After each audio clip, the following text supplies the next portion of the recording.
آپ مجھ سے پوچھیں کہ پاکستان کا مستقبل کیا ہے، میں لوگوں سے سنتا رہتا ہوں مایوسی کی باتیں، لیکن میں انہیں کہتا ہوں کہ یار آپ صلح حدیبیہ کیوں نہیں پڑھتے، آپ طائف کیوں نہیں پڑھتے، آپ ہجرت کیوں نہیں پڑھتے؟ یہ رسول اللہ صلی اللہ علیہ وسلم تشریف فرمائے غار میں، اور کفار میں اور آپ صلی اللہ علیہ وسلم میں کتنا فاصلہ رہ گیا تھا؟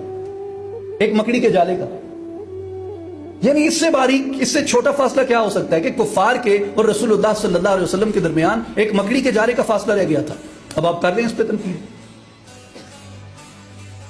بدر میں، احد میں، آپ کر لیں ان سب کا کریٹیکل انالیسس۔ صلح حدیبیہ کے موقع پہ صحابہ کرام اور بڑے جید صحابہ کرام یہ کہتے تھے یا رسول اللہ کیا ہمارا مذہب سچا نہیں ہے؟ کیا ہماری کتاب سچی نہیں ہے؟ کیا آپ کی نبوت سچی نہیں ہے؟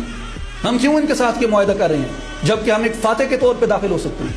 لیکن آپ صلی اللہ علیہ وسلم جب صلح حدیبیہ سے واپس آئے، صحابہ کرام میں سے بعض میں وہ ایک اضطراب کی کیفیت چل رہی تھی، اس موقع پہ کون سی صورت نازل ہوئی جو یہ کہتی تھی انا فتحنا لک فتحا مبینا، اے حبیب ہم نے آپ کو ایسی فتح عطا کی ہے جو فتح مبین کہلائے گی۔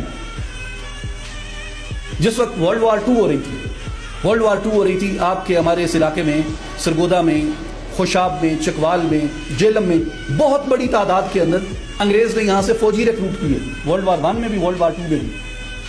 اور وہ کن رینکس کے اوپر تھے؟ کوئی سپاہی تھا، کوئی حوالدار تھا، سب چھوٹے سپاہی تھے۔ کیا کسی نے سوچا تھا کہ جیلم، چکوال، سرگودا، منڈی باؤدین، خوشاب، سون سکیسر، ان علاقوں کے یہ چھوٹے چھوٹے فوجیوں کے بچے دنیا اسلام کی سب سے طاقتور فوج کھڑی کر دیں گے، دنیا اسلام کی پہلی نیوکلیئر طاقت کھڑی کر دیں گے؟ کیا اس وقت کسی نے سوچا تھا؟ اس وقت تو لوگ انہیں تانا دیتے تھے کہ یہ انگریز کے لیے کرائے پہ لڑنے جا رہے ہیں۔ تو آپ نہیں جانتے اللہ تعالیٰ شر سے کس طرح خیر کو پیدا کرتا ہے۔ آپ قرآن پڑھیں، آپ کو پتہ چلے گا میرے مالک کی، میرے خالق کی، میرے اللہ کی یہ قدرت ہے کہ وہ زندہ سے مردہ کو پیدا کرتا ہے اور مردہ سے زندہ کو پیدا کرتا ہے، وہ اندھیرے سے روشنی کو نکالتا ہے۔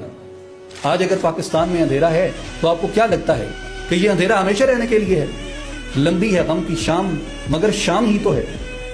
شام نے ایک دن اجالے کے اندر بدلنا ہوتا ہے۔ اگر آپ میں کریج ہے، اگر آپ میں پوٹینشل ہے، اگر آپ میں آگے بڑھنے کی طاقت ہے، تو ایسا کیوں نہیں ہو سکتا کہ آج جو مایوسی ہے، آپ کی امید اقبال کی امید کی طرح طاقتور ہو، آپ کی امید محمد علی جناح کی امید کی طرح طاقتور ہو، آپ کی امید ایک سچے مومن کی طرح، ایک سچے مسلمان کی امید کی طرح طاقتور ہو، جو اللہ پہ بھروسہ رکھتا ہے، جو یہ جانتا ہے کہ میرا مالک شر سے خیر کو، خیر سے شر کو نکالتا ہے، جو اندھیری رات کو مٹا کے صبح کا سورج طلوع کرتا ہے، وہ ہماری قوم کی بھی تقدیر بدلے گا ہماری محنت کے ساتھ۔ And last but not least, آخری پوائنٹ میں جو آپ کو عرض کرنا چاہتا ہوں، اسپیشلی جو اقبال نے یوتھ کے لیے کہا ہے، وہ اقبال نے کہا ہے کہ آپ توہم پرستی اور یہ جو ستارے اور سیارے اور ان سے اپنی قسمت کو منسوب کرنا، اقبال آپ کو اس سے نکالتا ہے۔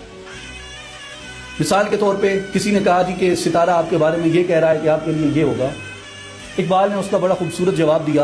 اقبال نے یہ کہا کہ میرے مقام کو انجم شناس کیا جانے، یہ جو پامست نجومی ہیں یہ میرا مقام کیا سمجھیں، میرے مقام کو انجم شناس کیا جانے، میں خاک زندہ ہوں تابع ستارہ نہیں، میں اللہ کا خلیفہ ہوں، اللہ کا نائب ہوں، میری تقدیر ستاروں کے تابع نہیں ہے۔